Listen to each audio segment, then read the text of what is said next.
Welcome everyone, and thanks so much for coming to our webinar today. Today, Dr. Katherine Sleeman will talk about increasing the value of research in palliative care. Just a couple of things before we get started. We ask you all to submit your questions through the Q&A feature, which is a button at the bottom of your screen. If you type in questions, we'll be able to answer those periodically throughout the webinar, and we'll also have some time for Q&A at the end. If any questions that come up are more technical, like if you're having trouble hearing, please use the chat feature to put in those questions, and we'll do the best we can to help. All of our attendees are muted and video cannot be turned on, so you don't need to worry about that. And our panelist today includes Dr. Christine Ritchie, who is on the executive board of the PCRC. So I think I'd like to get started and ask Dr. Ritchie to introduce our host. Greetings, everybody. We're so glad that you're a part of today's webinar, which is going to be terrific. We are so grateful to hear from Dr. Katherine Sleeman, who is a clinician and academic in palliative medicine at the Sleeman. She uses routinely collected health and administrative data to explore patterns of care towards the end of life, particularly for people dying with dementia. She's interested in enhancing the impact of research on patient and societal outcomes, especially through public and policy engagement. And her topic today, which will be very important to all of us as we think about continuing to demonstrate the relevance of palliative care, is how we increase the value of our research in palliative care as we go forward. So Dr. Sleeman, we're so delighted that you're here today and look forward to hearing from you. Thank you so much, Christine. Well, really, I'm really delighted to be here giving this webinar today. So as you said, very kindly, I'm a clinician scientist, so a clinical academic based at the Cicely Saunders Institute, which is at the bottom left of this photograph. And the Cicely Saunders Institute was, I think, the world's first purpose-built institute of palliative care research, and it's part of King's College London. So I'm going to talk today about increasing the value of palliative care research, and I'm going to start off by telling you what I'm not going to talk about. So I am not going to talk about the value of research. I'm not going to talk about why research is important. I'm going to assume that everyone listening understands why research is important. We need research to tell us what works and what doesn't work so that we can improve outcomes for our patients, for carers, and for society. The question I would like to address today is how much of the research that we do in palliative and end-of-life care actually ends up improving outcomes for patients, carers, and society? So to begin to answer this very large question about how much of the research that we do truly has value because it impacts on care, we need to step back from palliative and end-of-life care, and we need to look at biomedical research more generally. So back in 2009, Ian Chalmers and Paul Glasziou published a paper in The Lancet that made the rather startling and spectacular claim that most investment in biomedical research is probably wasted. So around $240 billion is spent annually, globally, on biomedical research. Chalmers and Glasziou estimated that just 15% of that annual biomedical research expenditure is probably useful because it leads to benefits for patients, for carers, and for society. A staggering 85% of that research investment is probably wasted because it can never go on to lead to benefit for patients or society. So if you think about it, 85% of $240 billion, that is a huge amount of money that is invested for all the right reasons in research, but probably never goes on to improve care. The research process, Chalmers and Glasziou explained, can be thought of as a pipeline that starts with a question and ends up with results that are disseminated and used. And Chalmers and Glasziou found that waste or lack of value accumulates at each of these different stages in the research pipeline.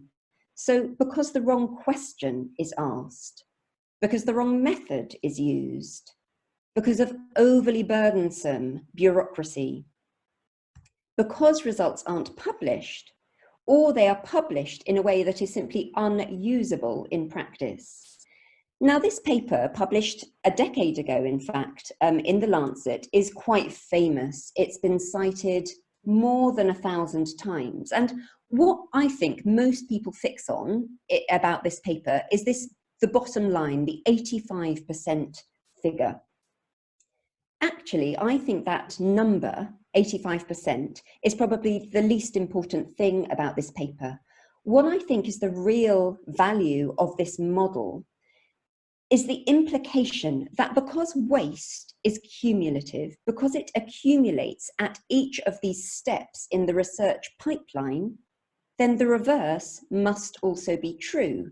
If we could reduce waste at each of these stages, even by a small amount, then those gains would multiply and the value for society of the research that we do would be dramatically increased. So what I'd like to focus on now is, well, what do we know then about palliative care research? Are we even asking the right questions? Well, this, of course, begs the question, when is a research question the wrong question? So we have a limited amount of funding for palliative care research, and I think it is clear that there are some questions which are going to be of more value to society than others. So, for example, if we ask a question to which there is already a very clear answer, then arguably that money would be better spent elsewhere. Similarly, if we ask questions that are simply not relevant to the users of our research, to patients and carers, then arguably we should spend that money elsewhere. And we also need to consider whether need and evidence are matched. So this is a nice figure from the 2018 Lancet Commission on Palliative Care and Pain Relief, which I'm sure that many people are familiar with. The Lancet Commission estimated that of the 25 million people who die each year with serious health-related suffering, 80% are in low and middle income countries, where, as this figure shows you, access to opioids, let alone access to palliative care services, is severely lacking.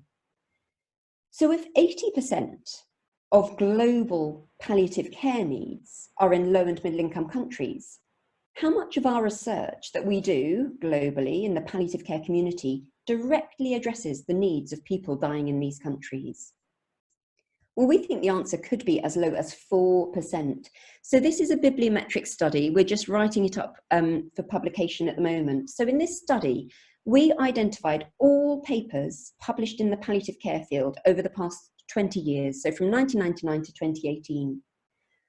We looked to see how many of those palliative care publications, including one or more authors who were affiliated to a low or middle income country. And we found that just 8% of those total palliative care publications included an author from a low or middle income country. So that's the blue circle. But that doesn't tell us very much about the content of the papers. So to understand more about what these papers were actually reporting, we identified a random sample of 500 of those papers and looked in much more depth at who were the authors, which countries they came from, what sort of papers were they opinion pieces, were they systematic reviews? And one of the most important questions or things that was really interesting to us was, did these papers include data that had been collected in low and middle income countries? Was the data directly relevant to people dying in those countries? We found that around 50%, so just under 49% of those papers that had included authors from low or middle income countries actually included data relevant to those papers, suggesting possibly, and this is just an estimate based on quite a number of assumptions, but it looks as though as low as 4% of palliative care research that's published may be directly relevant to low and middle income countries. 80% of the need, 4% of the research data. There is, I would suggest, a huge mismatch between need and evidence in palliative care. and it's going to get bigger. So this is a study that we published, it came out in May this year. We showed that the global burden of serious health-related suffering, so using the Lancet Commission method of identifying the number of people dying who will experience serious health-related suffering, we showed that the number of people is going to almost double over the next 40 years. So there are currently, if you look at 2016 on the left-hand side, there are currently just over 25 million people dying each year with serious health-related suffering, that is, suffering that would be amenable to palliative care. By 2060, that number will be almost 50 million. And what's more, needs are rising fastest in low-income countries. So in low-income countries, for every 100 people who are dying today with serious health-related suffering, by 2060, there will be 250 people. We also looked at the age and gender distribution of serious health-related suffering now up to 2060, and we found that these needs, as you probably would have predicted, are going to rise most dramatically among older people. So this population pyramid shows that the number of people aged over 70 who die with palliative care needs is going to treble between now and 2060. And we simply don't know enough about the best ways to provide care to older people in low-income countries. So to make this point, my colleagues, Katherine Evans and Matt Maddox and others, were really interested in understanding service delivery models for older people approaching the end of life. In this rapid review, which again was published this year, they identified 72 systematic reviews of models of service provision for older people near the end of life. The reviews included data on almost 1 million people, but the vast majority of that data was from high-income countries, and there was one systematic review that included data from a low-income country. And of course, we cannot necessarily generalize from high to low-income countries about which models of care are going to work, because healthcare and health infrastructure is just too different. So we need to design research now that meets the needs of the future. By 2060, 83% of palliative care needs will be in low and middle income countries. This is the research that we need to be designing now. Okay, so that was the first leak in the pipeline, the question. We can ask the right questions, but unless we choose the best, the most appropriate method to answer that question, we may end up with an answer that is flawed or misleading. And that doesn't just cause waste, it can cause harm. Serious problems with methodology are widespread in the biomedical literature. Here are just a few studies that have highlighted this problem. So a study published earlier this year by Ben Goldacre's team showed that 58 of 67 trials in high-impact journals, so this was the Lancet and JAMA and the BMJ, the majority of these trials had misreported outcomes. A little older and looking more at basic science, p-values didn't correspond with test statistics in almost 4 in 10 articles in Nature. And a classic paper from back in 2002 showed that 47 of 53 landmark oncological findings, so oncological findings that were that promised to change the landscape of cancer care and treatment, were simply not reproducible. And I think perhaps part of the problem is this. Although physicians must pass rigorous exams to practice medicine, they can practice medical research with nearly no training. This is true. A single person could harm more lives through badly conducted medical research than they ever could, I think, through clinical practice. So what is clear is that the issue of appropriate methodology is highly dependent on the availability of methodologists and clinical academics to lead research. So what do we know about the academic palliative care workforce? Who is leading this research? So to illustrate this, I've got 2 photographs. This is a photograph of the Royal Marsden Hospital in London. It's a specialist cancer hospital. It's a wonderful place. I did my oncology training in this hospital. This, on the other side of the screen, is obviously planet Earth. My calculation tells me that there are more professors of oncology at this single institution in London, on the left, than there are professors of palliative care or palliative medicine on the entire planet. In England, there are 10 times as many clinical academic trainees in oncology than in palliative medicine. And I think it has to beg the question, why is research considered less important when people are dying? Is it considered less important? Should it be considered less important? I don't think so. If we want to increase the value of research in palliative care, then building research capacity is absolutely essential. Okay, so we're now moving on to the third leak in this pipeline, and it concerns regulation. So of course, regulation exists for a reason. It's there to protect our patients. But overly burdensome regulation, research regulation, or regulation that is inconsistent even, can harm patients through deterring researchers from asking the most important questions. So to provide an illustration of the burden of bureaucracy in research studies, this is a photograph of one of my colleagues from the Cicely Saunders Institute with the actual amount of paperwork required for one of our studies to gain regulatory approval. I think you can see how this could be a deterrent.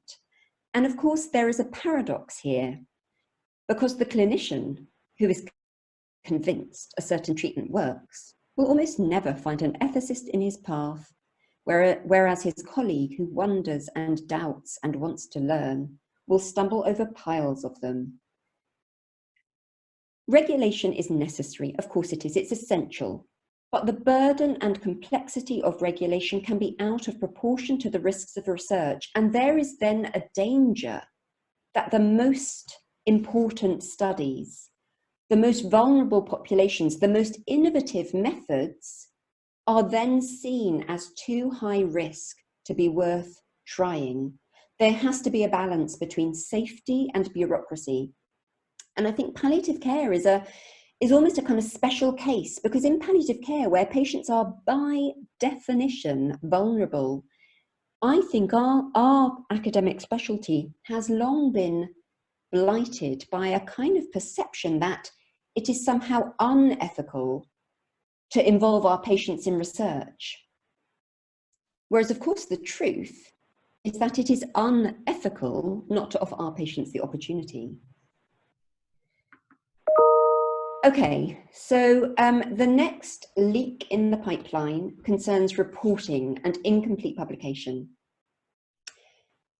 If we don't publish our studies, that leads to duplication, because someone else is going to come along and do the same study again. They won't know it's already been done. And duplication is, of course, wasteful.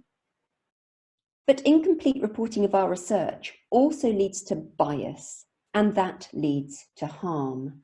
So it's estimated that around half of all research studies are never published. And what's interesting about this figure is that it's fairly consistent across disciplines, across types of research, and over time. However you choose the denominator, it generally seems that around half of studies are not published. So here are just a few examples. Half of EU-funded studies led to identifiable reports. 45% of studies approved by research ethics committees were reported. 40% of abstracts published at conferences subsequently came out in full. For palliative care, we do have some data, because a few years ago, a couple of academics looked at how many abstracts published at the EAPC, the European Association of Palliative Care Congress, were subsequently published in full. And they found that we're pretty much in line with the average, around 43%. What's interesting, I think, and perhaps contrary to expectations, is that the problem of biased underreporting of research seems to result mainly, predominantly from decisions taken by researchers and not, as we might have assumed, decisions taken by journal editors.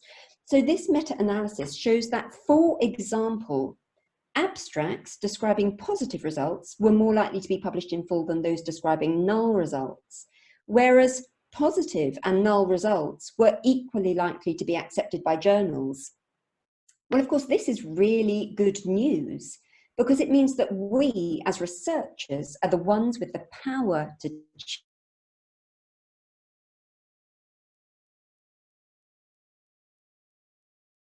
change more than failure to publish a study, incomplete publication of studies, because we all do this. We all incompletely publish data.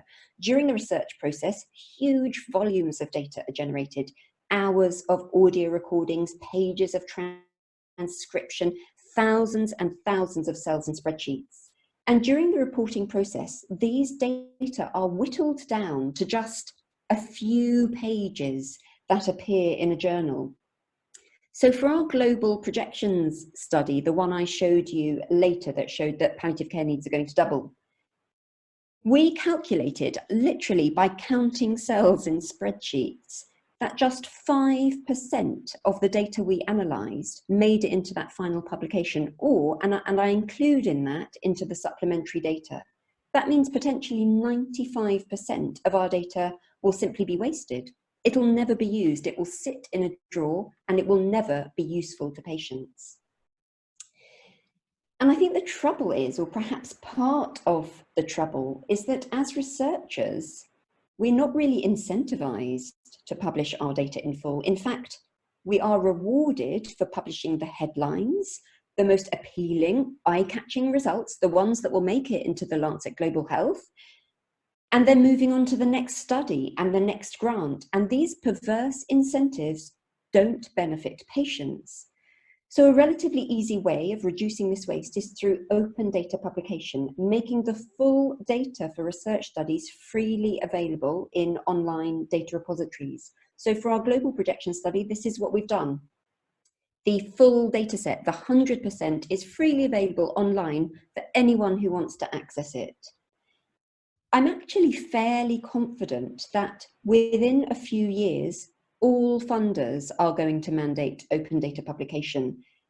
It will be a requirement, so we may as well start now. The potential benefits to our patients of making more of our unpublished data available to others are enormous.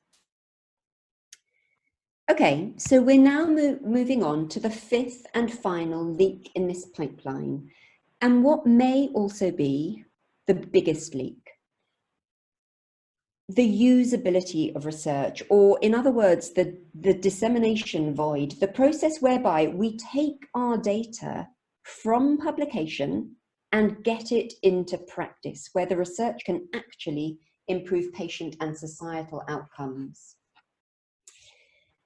So I think there is a tendency for publication of data, publishing our papers, to be considered a marker of the end of a project, a sign of successful completion of a research study.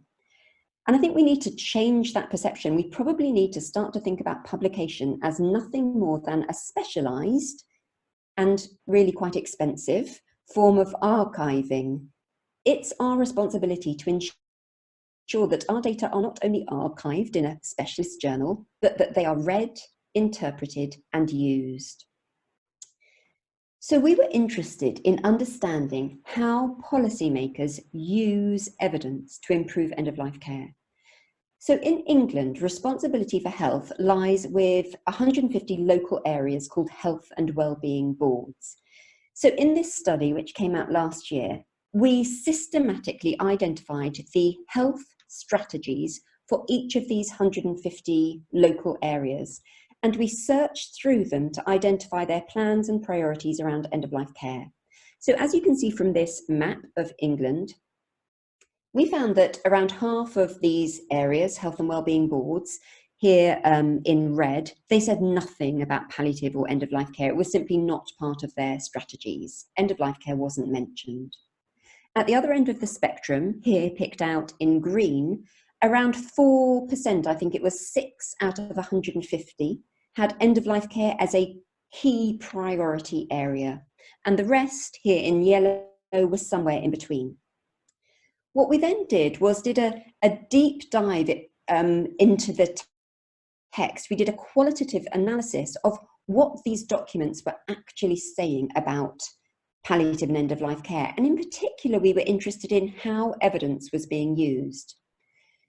So we found that even when palliative and end-of-life care was mentioned, even when palliative and end-of-life care was a priority area, that these policies rarely cited evidence. But what was perhaps even more alarming was that where evidence was cited, it was always in the context of need. 50% of the people who die in our local area die in hospital. Evidence cited was never in the context of effective interventions. Therefore, we are going to use this intervention to improve the situation.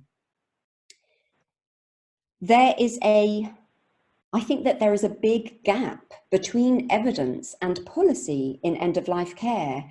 And we don't have to look too far back in history to see that this gap between evidence and policy can have big consequences for patients. And a good example of this is what happened in England with what was called the Liverpool Care Pathway. Now, I don't know whether people listening in the States or in other countries will be familiar with this, but essentially the Liverpool Care Pathway was a tool. It was an integrated care pathway that aimed to improve care for the dying. It was rolled out nationally from around 2000 up to around 2000. Well, in the 2000s, it was a key part of national end-of-life care policy in the UK. Until in 2013, there was a huge media outcry about this pathway. There were suggestions that it actually harmed people rather than improved their quality of care, and it was chucked out by policymakers. It was an enormous media scandal, really. So the Liverpool Care Pathway is a good example, I think, of what can happen if policy, in particular end-of-life care policy, is not based on firm evidence. The key reason that the Liverpool Care Pathway was discontinued was this, that the review team found no strong evidence on potential benefits or potential adverse effects in the presence of overwhelming anecdotal data of harm, most of which was published in the tabloid media, but in the absence of any strong evidence of benefit, the use of the Liverpool Care Pathway could simply not be supported, and it had to go. The problem here, to be very clear, wasn't that the Liverpool Care Pathway didn't work. The problem was that it was rolled out nationally before we had enough evidence to ascertain whether it worked or not. Now, of course, in an ideal world, research and evidence would drive policy priorities. But quite clearly, we don't live in an ideal world. So in the UK, there is a current policy priority around the use of EPACs, which stands for Electronic Palliative Care Coordination Systems. So these are electronic systems that allow recording and sharing of advanced care planning information. And the idea is that that information is recorded in one place on an electronic system, and then the information can be shared. It can be accessed by GPs, by ambulance drivers, by palliative care teams, by people in the emergency department. These systems, EPACs, have huge potential to benefit patients, and government policy has recommended that these systems should be rolled out nationally. But as was the case with the Liverpool Care Pathway, the evidence base is currently weak. We've looked, in fact, at the evidence base. It consists mainly of expert opinion and uncontrolled cohort studies, and there is a lack of comparative data demonstrating their effectiveness. I think the point I'm trying to make here is that I believe that these systems have huge potential to improve care. For that reason, it is essential that we don't jeopardize them through failure to acquire evidence. Now, of course, this gap between evidence and policy doesn't just exist in palliative care. In fact, I think it's fair to say that the history of policymaking is littered with examples where well-intentioned and apparently logical policy recommendations may have ended up doing more harm than good. Because policy decision-making is more strongly influenced by what is politically feasible and convenient than it is by evidence. And we won't change that. If we want to close the gap between evidence and policy in end-of-life care, we need to plan our research so that it coincides with the needs of politicians, and we need to frame our evidence so that it speaks to their priorities. So as was mentioned in the beginning, I'm really excited about the potential for big data to enable high value research that is aligned to the needs of policymakers. So because electronic health data is collected in real time, these big data analyses can respond to current political priorities. We don't need to wait for events to occur. The data we need, the data the policymakers want, are already there. So I have been using, this is just a schematic to show you one of the data systems that I use in Southeast London. It's called the CRIS system, and it has two key features that make it a very rich resource for answering these kind of questions. The first is that the data can be linked. So this is clinical data from electronic health records. We can link that data to other sources of routinely collected data, such as mortality data and hospitalization data.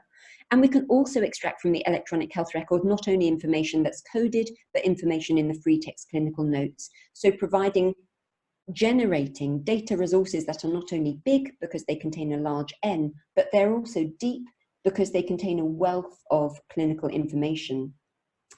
So for example, using this data resource in Southeast London, we've been investigating care for people with dementia and patterns of care before the end of life for these patients. Using this system, we've shown that while hospital deaths have reduced in dementia, in fact, other indicators of potentially overly aggressive end-of-life care are actually getting worse. And these data have been a powerful driver, a political driver for change. But of course, it's not enough, as I said before, to publish this data, to archive it in a journal and expect policymakers to find it. If we want policymakers to listen and to engage with our data, we need to frame our evidence in a way that speaks to their priorities. So I wanted to just show you this example as a way in which we've tried to frame our evidence with policymakers in mind. So this is an evidence briefing that we prepared with colleagues from the charity sector. So this was a collaboration between the Cicely Saunders Institute and 6 charities, major national charities interested in end-of-life care. The briefing discusses our evidence, but frames it in the context of a nationally urgent problem. So at this point, this was published a couple of winters ago. This was framed around the winter bed crisis. And by collaborating across sectors, by linking with colleagues from the charity sector, this briefing gained a huge amount of traction in Parliament, much more than I think as academics we ever could have achieved by ourselves. It led to about 30 meetings with parliamentarians. We met with the chair of what's the Health Select Committee. So a lot of high-level parliamentary engagement. But of course, we also need to engage with patients and the public about our research, not least because public pressure drives policy priorities. So last year, we had the opportunity to work with the BBC on an article about the global need for palliative care. So in this article, we delivered facts about evidence-based palliative care. And it's still online, you can read it. But the thing that ensured that this article reached a huge global audience, it was read by something like 600,000 people in the first 2 days, is because we also included a video in which my 2 colleagues, Mary and Kennedy, who are pictured here, spoke, Marion Kennedy, a PhD student at the Cicely Saunders Institute, and they spoke about they both have a nursing background from Ghana and Malawi, respectively, and they spoke about what it's like to die in Ghana and Malawi and why research is so desperately needed. I guess the point here is that whether this is for the public or for policymakers, disseminating our research cannot just be about delivering facts. It's about influencing opinions. It's a two-way process, and it relies on a convincing narrative. Okay, so when the paper by Ian Chalmers and Paul Glasziou first came out 10 years ago, there were some people, I think, who interpreted it as unwelcome and unhelpful criticism. You're saying that 85% of research investment is wasted, and that is frankly not a very helpful thing to say. None of this is intended as criticism. It is intended as a call to action, a call to identify and understand how we can improve the value of research, how we can reduce waste at each of these stages. Palliative care is a tiny field. In the UK, palliative care research attracts less than 0.1% of health research funding. So what's that? About 16 pence in every £100. In contrast, the basic science research attracts around half this entire pot. And yet, what I think is really interesting is that it is increasingly recognised that the biggest future health gains will not be made through genomics and drug discovery. The biggest future gains will be made through cross-sector collaborations across clinical, digital, social, and behavioural sciences. And I think we have reasons to feel very cheerful here, because palliative care arguably is ahead of the curve. This kind of cross-sector collaboration, this is what we do.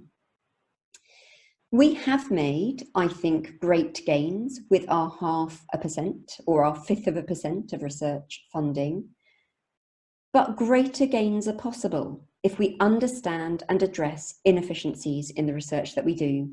So we need to think about designing research now that addresses the most urgent problems of the future as well as those of today. Now, I gave one example earlier of the sort of huge mismatch between need and evidence looking at lower middle income countries, but of course within individual countries there will also be areas of increasing need. I mean, thinking multimorbidity as one obvious area. I think we need to invest in research capacity. We need to push and fight for investment in methodologists and clinical academics who will be able to lead cross-sector research and train others. We need to work closely with our stakeholders, patients and carers, and policymakers. They're our stakeholders too, so that we ask the most important questions. And we need to frame our evidence in such a way that it can then be used to improve care. We all want, I think everyone working in this field wants to improve care for people who are dying.